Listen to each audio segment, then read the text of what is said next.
Muito bem. De vez em quando, continua ela, conseguimos objetivar uma parte de nós mesmos com a qual antes nos identificávamos, liberamos uma parte da consciência latente e nos aproximamos sempre mais da realidade do nosso eu autêntico. De vez em quando, subimos acima de um aspecto psíquico ou conseguimos dissolver um condicionamento, uma ilusão e um novo lado do nosso ser se delineia até que cheguemos ao reconhecimento total, que é como o súbito despertar de um longo sono, uma deslumbrante revelação. Percebemos então que o verdadeiro eu tinha estado sempre em nós, profundamente presente e vivo, oculto apenas pela nossa condição de inconsciência. Olha que pena. Nós trazemos dentro de nós mesmos toda essa riqueza, só que permanece às escuras. Por quê? Por causa do nosso egoísmo, nosso orgulho. Ele peia nosso ego. É muito importante que a gente entenda este elemento que faz parte da nossa vida e permanece conosco o período todo da nossa existência. Mas ele não pode, em hipótese alguma, ser dominante, o ego. Ele é fundamental, mas não deve ser dominante. Sempre digo e vou repetir, sempre permanecer sob o jugo do eu. O ego é fundamental, mas o eu é superior. O eu tem que ter o domínio. O ego existe, mas o eu tem que estar dominando, né?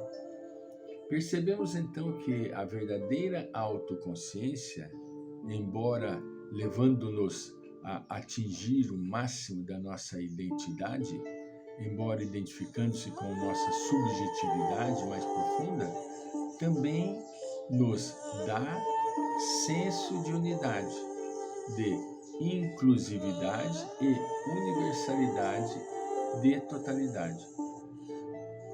Ela, embora identificando-se com nossa subjetividade mais profunda, também nos dá o senso da unidade. Entende?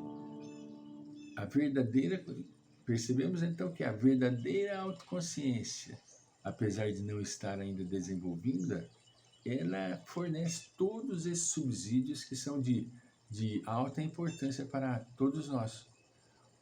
Encontrar a si mesmo é, estranhamente, transcender-se, pois o individual e o universal coincidem no homem. O individual e universal. Esse é outro dos paradoxos aparentes que a natureza humana revela. O individual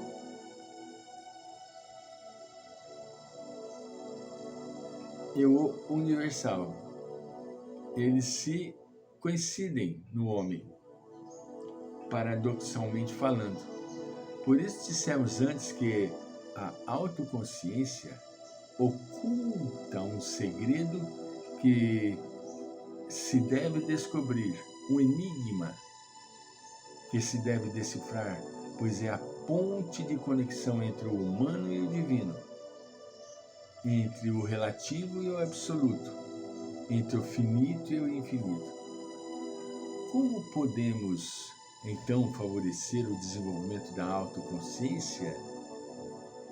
Os gurus hindus aconselham aos seus discípulos um exercício aparentemente simples. Consiste em uma única pergunta, a fazer a si mesmo repetidamente, depois de estar em recolhimento num lugar tranquilo e silencioso. Quem sou eu? E vai se perguntando, quem sou eu? quem sou eu? Dar resposta a uma tal pergunta com certeza não é fácil.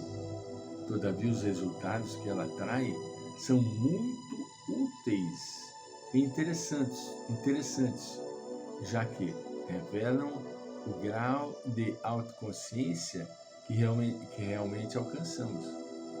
Podemos, por exemplo, notar que o nosso eu é vago e flutuante, sem uma fisionomia precisa, ou então que ele tem mil aparências e inumeráveis aspectos. Podemos também tomar conhecimento da prevalência de um ou de outro aspecto da nossa personalidade. Isso é muito interessante. Prevalece um aspecto mais do que outros, entende? Ou seja, se prevalece em nós o emotivo ou mental, enfim, se conseguimos, embora apenas de vez em quando, evocar em nós um senso de consciência livre e desapegado, que não é condicionado pelos nossos estados físicos ou psíquicos, mas antes pode controlá-los e dirigi-los. Então nós vamos observando, vamos vendo que tipo de comportamento eu tenho, o que prevalece mais, né? Fazer perguntas a si mesmo é uma verdadeira e apropriada técnica evocadora. É como um anzol que atiramos na água profunda de nós mesmos, um gancho simbólico para pescar a verdade latente.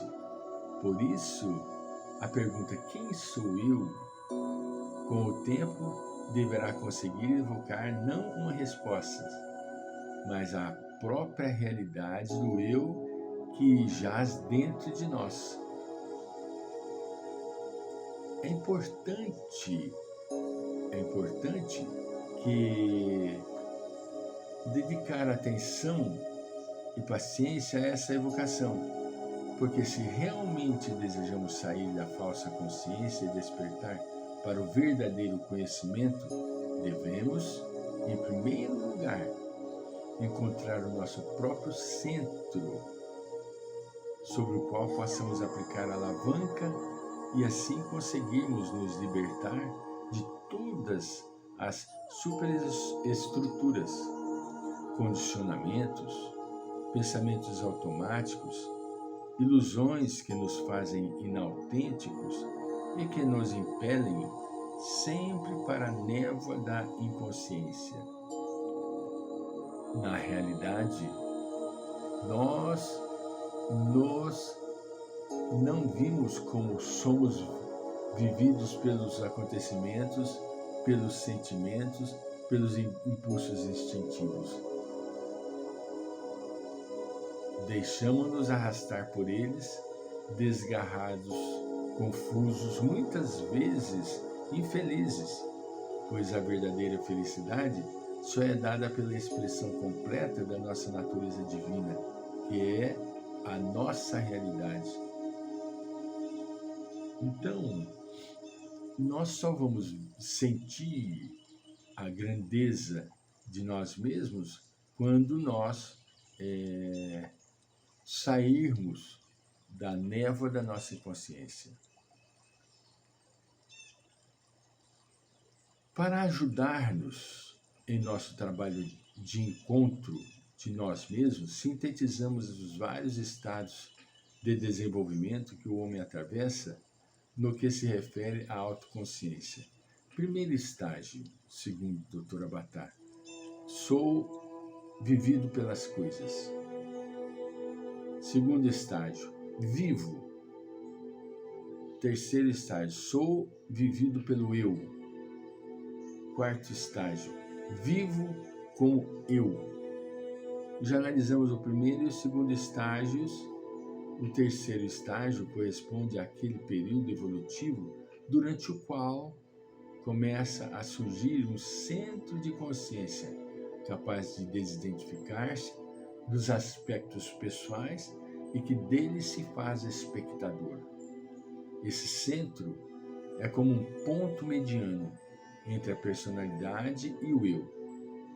De fato, nesse estágio, Não somos mais identificados com o eu pessoal, mas não somos ainda conscientes do verdadeiro eu. Sentimos, então, a condição de obediência interior, de passividade e espera para com o eu ainda superconsciente. É um período que pode ter altos e baixos, e não estar livre de incertezas e conflitos, mas é um período muito profícuo que precede e preludia aquele que vem em seguida o estágio completo da completa identificação com o eu, o quarto estágio, eu vivo o eu. Existe agora uma aderência perfeita entre a vontade pessoal e a vontade espiritual. E assim realiza-se a verdadeira consciência. Esse estágio talvez ainda esteja distante de muitos dentre nós, mas é bom tê-lo presente como meta a alcançar em nosso fatigante e árduo caminho para o verdadeiro e completo despertar da consciência real. Voltaremos.